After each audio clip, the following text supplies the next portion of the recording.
Welcome to Your Education Matters, now in our 5th year as a source of information about British Columbia education.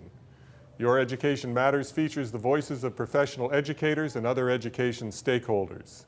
Today our guest is SFU's Provost and Vice President Academic, Dr. John Driver. Jonathan Driver earned a BA with honors from Cambridge University and a PhD in archaeology from the University of Calgary. Dr. Driver joined Simon Fraser University in 1982 and has served in a variety of university roles, including chair of the Department of Archaeology, and in 2000 he was appointed Dean of Graduate Studies. In 2008 he became SFU's Vice President Academic and Provost. He is the Chief Academic Officer of Simon Fraser University, to whom the deans report. Dr. Driver's research includes projects in Canada and the USA with a focus on Native American and First Nations ancestry here and in the American Southwest. We are pleased to welcome Provost John Driver of SFU to Your Education Matters. Thank you for thinking about Your Education Matters.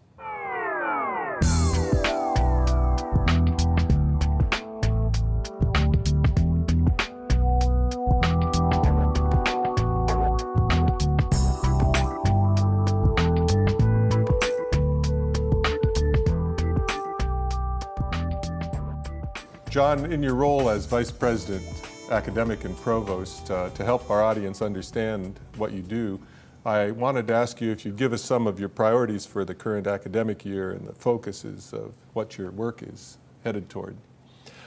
Yes, Paul. My job as VP Academic is essentially to ensure the delivery and quality, in particular, of the academic programs that we offer to undergraduate and graduate students. So we're looking at keeping 35,000 people happy with their education, which is quite a job. On top of that, I also look after the student services side as well. So all of the support services that we provide to students are part of my portfolio. And we also get into areas like academic space, teaching space, student study space, and so on. So there's a fairly wide range of responsibilities. For the coming year, my goals really are to, first of all, initiate a university-wide process where we start to be much more transparent and much more concerned about the learning outcomes that we're expecting for our students. And to start thinking about our curriculum not simply in terms of the content that the professors teach, but also the outcomes for the students. So that would be one priority. A second priority relates to faculty recruiting. We have to maintain a strong faculty. We have to ensure that our faculty are not only active teachers, but also active researchers. And obviously we're in a time of some budget constraint, and so I want to be sure that the people we hire, again, are of the highest quality, but that also we're hiring into areas where those people will contribute both to the teaching and to the research strengths of the university. The final area, although I have many priorities, the final area I think I'll reference today is better support for students for whom English is not the first language. Metro Vancouver is a cosmopolitan community. We have a lot of first-generation immigrants here. Many of our students did not speak English as a first language at home. And in addition to that, we have a significant population of international students who are here on student visas, and many of them also did not speak English as a first language. So we actually estimate that overall about 50% of our undergraduates probably don't speak English as a first language, and supporting those students and also looking at the opportunities that those students bring to the university is something I want to take a look at over the next year. Well, let's look at a little deeper at some of these. For example, on the international student issue, that's been in the media somewhat because people ask the question, you know, these are our public universities, to what extent should we be educating people from other countries? Could you speak to this issue of what's the appropriate extension of our services to non-citizens from other countries who come here for their higher education? Yes, it's a complex topic. It's a topic that I'm quite frequently asked obviously by parents of students who haven't got into the university. If we have space for international students, why don't we have space for their sons and daughters? There is a sort of fairly technical answer to this, which I'll give first because I think it's important that people understand that the province funds us to teach a certain number of domestic undergraduate students. Every year we meet that target, and obviously we use the funding that we receive from the province to teach those students. The province does not set limits on the number of international students we teach, but at the same time they don't provide any funding for international undergraduates. And so we charge those international undergraduates basically the same tuition fee that we would charge a domestic student, but on top of that we charge an extra fee that in fact is somewhat higher than the grant that we would get from the province for teaching a domestic student. So in terms of a drain on the taxpayer, I think we could argue that there isn't a drain on the taxpayer. In fact, we're charging international students a higher total cost than the revenue that we receive from teaching a domestic student. But that's a very technical explanation, and I think there are some other issues that we really need to think about here. Firstly, Canada is, like many other countries, is going to be facing a labor shortage over the next 10 to 20 years.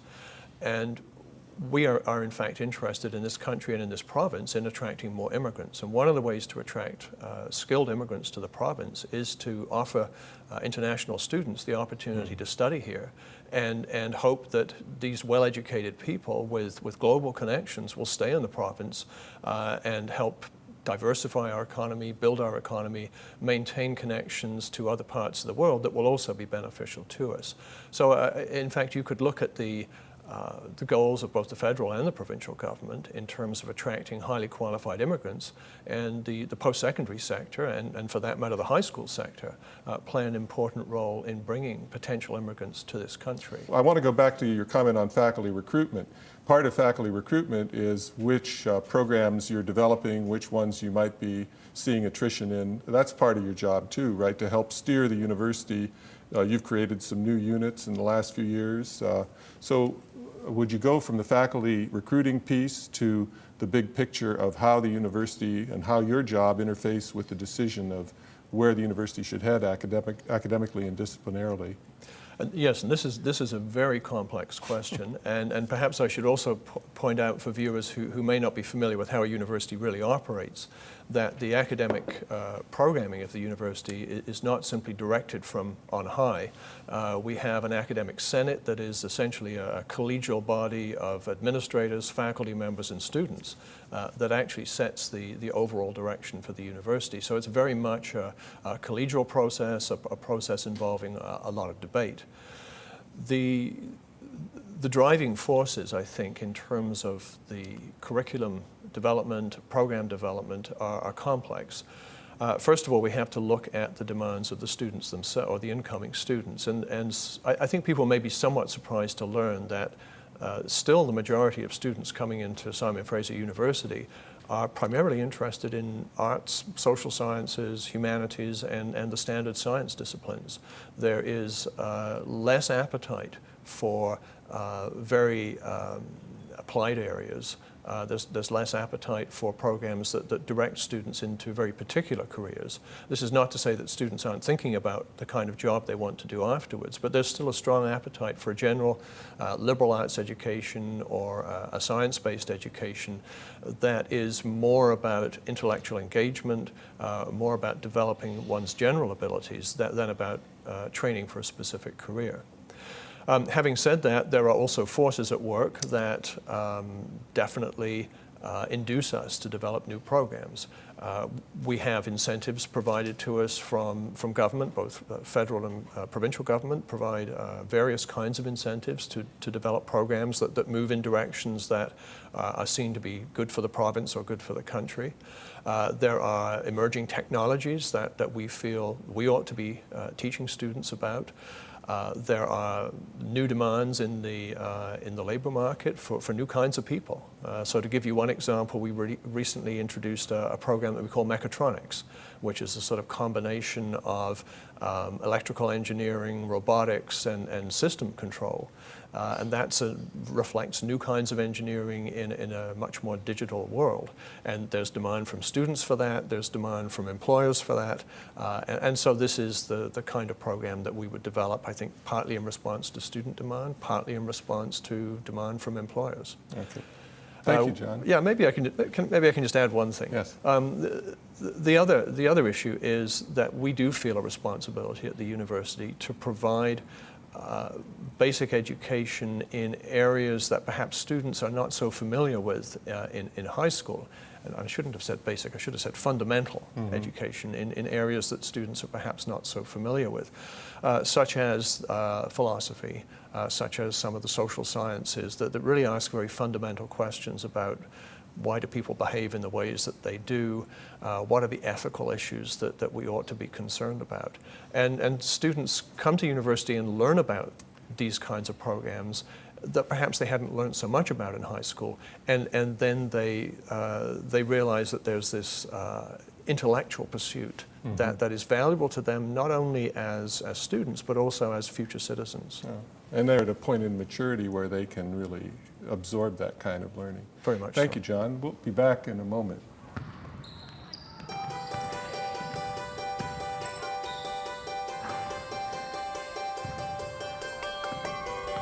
When I arrived at SFU, I was ready to pursue my dream to become a physiotherapist, which all started back in high school with my passion for athletics. But then I took a health sciences course and discovered that at SFU you have choices, incredible choices. It opened my eyes to a world of possibilities in global health. Possibilities for my future I had never considered. But I really struggled with letting go of my first goal. And that's when I found out how much support you get here. Incredible support, so you can really explore all those choices, think them through, and choose the path that's right for you. Faculty and staff paved the way for me and helped me navigate my new path, and I've never looked back. At SFU, you're part of a real community. The faculty and staff know who you are, what your interests are, and they really go out of their way for you. Research projects, conferences, international studies, co-op positions, student leadership. At SFU, you get the best education you could possibly hope for and the most support you could possibly ask for. And now that I've graduated, I'm packing my bags for Oxford to start my master's degree. Here's my plan. I see a need for better bridges between ideas and action in global healthcare. And if I can help build those bridges, that would be a really fantastic thing to do. I'm ready, and if you put your mind to it, you'll be ready too.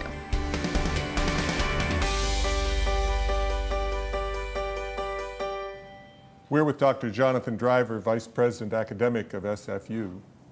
John, to pick up our conversation again, I wanted to focus on how a parent and their student child should discriminate among the universities of BC in order to pick the one that's right for them if indeed they're going to go to post-secondary education. What can you share with us to help that family who's making a decision along these lines?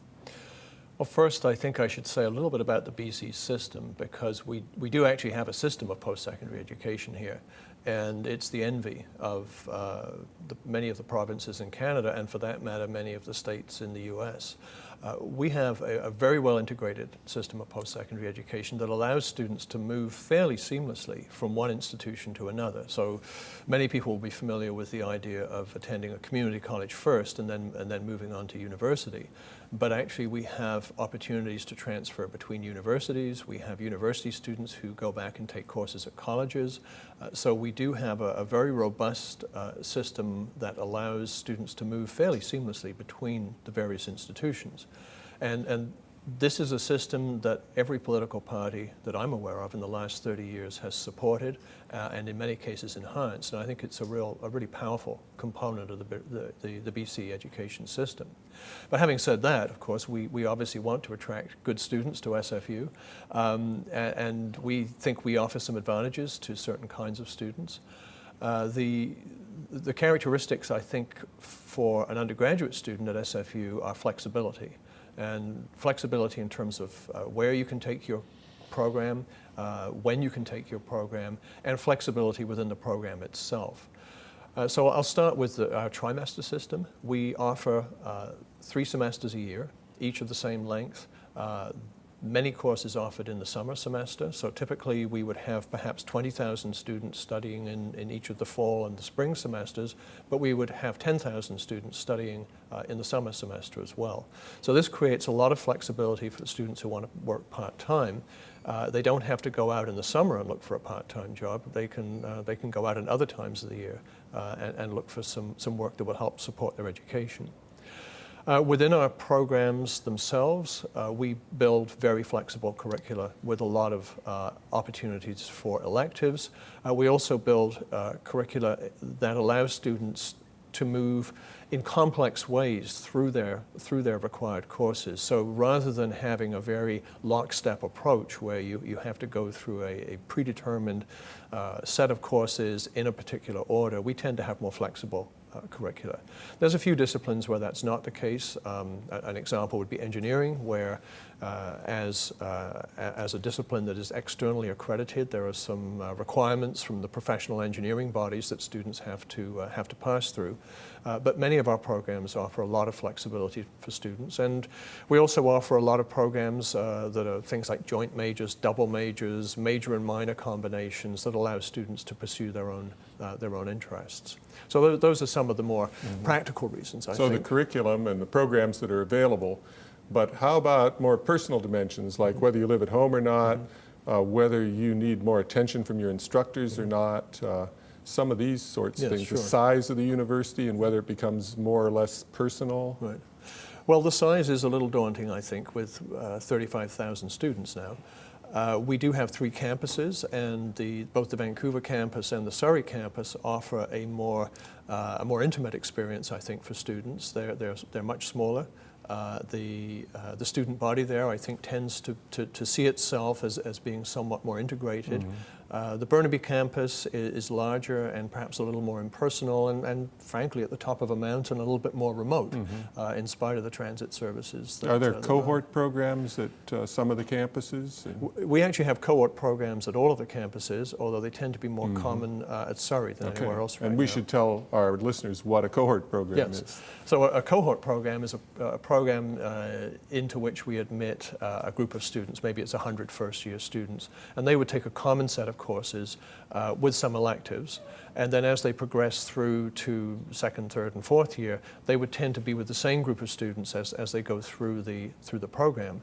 And this means that they share common experiences, they build relationships, and so when they get into situations, for example, where they're doing projects together, they already know each other, and they know each other's strengths, and so they tend to build on that. And they form a community of learning, as many people So that's a way to compensate for the size of a big university, and can make a lot of difference for some students. Some students don't need it, but for some students, that personal community that they're in really is vital to their success. I'll tell you an interesting anecdote. I sat down a few years ago with a group of students who were volunteers. They volunteered to help other students. And I asked them what their experience of university was at Simon Fraser. And I had one group of students who very much referenced their experience in the academic department. And these tended to be students from the small departments.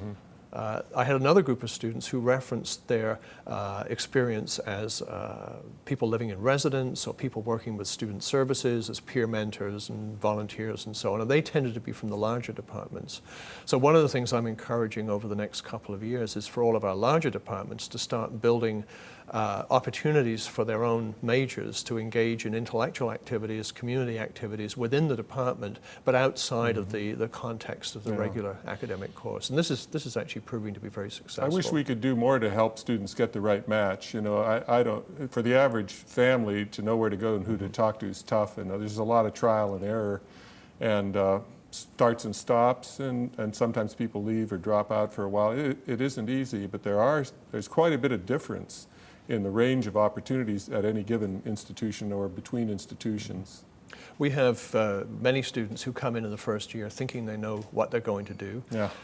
They discover a new subject, a new passion. We have academic advisors who can help them figure out what to do in order to change fields. Unfortunately, we do have some students who feel a lot of parental pressure to stick with a certain subject, but we also can provide help not only for them, but also for their parents in seeing how going into a different field than they had originally envisaged will still lead them to good outcomes. I know you're making a big investment at SFU in acquiring a kind of accreditation. So would you explain that to our listeners? What's this accreditation effort that's going on? Yeah, it's an interesting subject, certainly fairly controversial amongst my colleagues in the academic departments.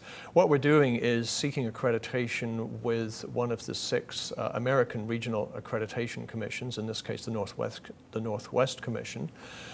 Accreditation is a process in which the entire institution is evaluated essentially by its peers, so by its fellow universities, and evaluated really in terms of how well the university is fulfilling its mission and ensuring that the university is maintaining practices that conform to generally accepted standards and best practices in post-secondary education. We're doing this for a number of reasons. Firstly, we don't have any system in Canada or British Columbia that really measures the overall quality of an institution. We have many processes for ensuring that our individual academic programs are good quality, but the institution as a whole does not get measured. And so we felt it was important to ensure that we're doing the right thing for our students and for our faculty members in quality control. And this is a way of ensuring that we are assessed by our peers and that we are meeting generally accepted standards. We also are doing this particularly for our international students and for our domestic students who plan to use their degrees abroad. The American accreditation is a widely known, internationally known process of quality control, and we want to be able to say that we are accredited in the same way that an American university is accredited. We think that will add greater value to our degrees and give our students a bit of a boost when they leave the university. And that term outcomes is related to the acquisition of accreditation, right? It is indeed. One of the most controversial standards that we will be required to meet is that we define and publish transparently the learning outcomes for all of our programs, and that we assess the student performance against those outcomes. And in many Canadian universities, development and assessment of learning outcomes has been a somewhat haphazard, sometimes completely lacking in the university.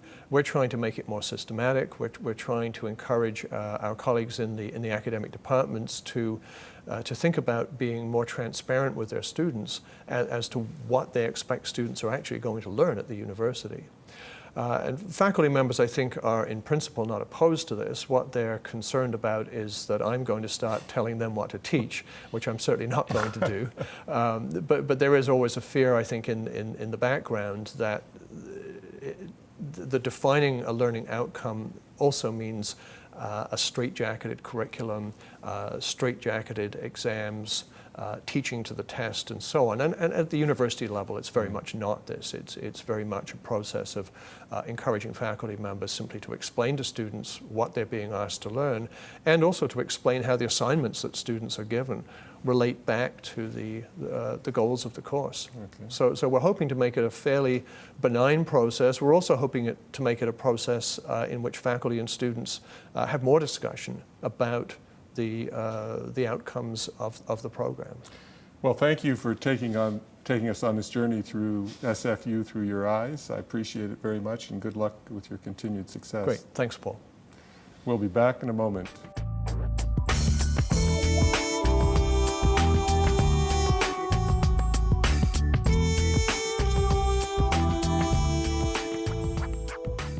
The ideal on which an undergraduate education is based is an inspirational one. In North America, we have made a liberal education central to students' progress through university. By this we mean learning that frees the individual from bias and impulse and leads them to apply their independent analysis to understanding issues around them. This engagement with the world is facilitated by a familiarity with the differing academic modes of inquiry and disciplines. It is supported by mastery of basic skills in language, mathematics, and the scientific method. Liberal education treats more than the cognitive aspects of mind. Through its general education dimension, It embraces the arts, performance, ethics, and health. Liberal education is open-ended. It prepares students for the unforeseen, the unknown, and the unimagined. It prepares students to live in a multicultural world with others who differ from them, in a world of tradition, and in a world of fundamental change. Many see undergraduate education as an apprenticeship for a career, but this goal aims too low. If we truly educate young adults, if we honor our liberal education traditions, we are preparing them for life broadly conceived. And this is the manner in which life comes to us, holistically, mind and body, with surprise and challenge, with feeling and emotion, and with demands that go far beyond managing a career. Thank you for thinking about Your Education Matters. Visit our archive at youreducationmatters.ca.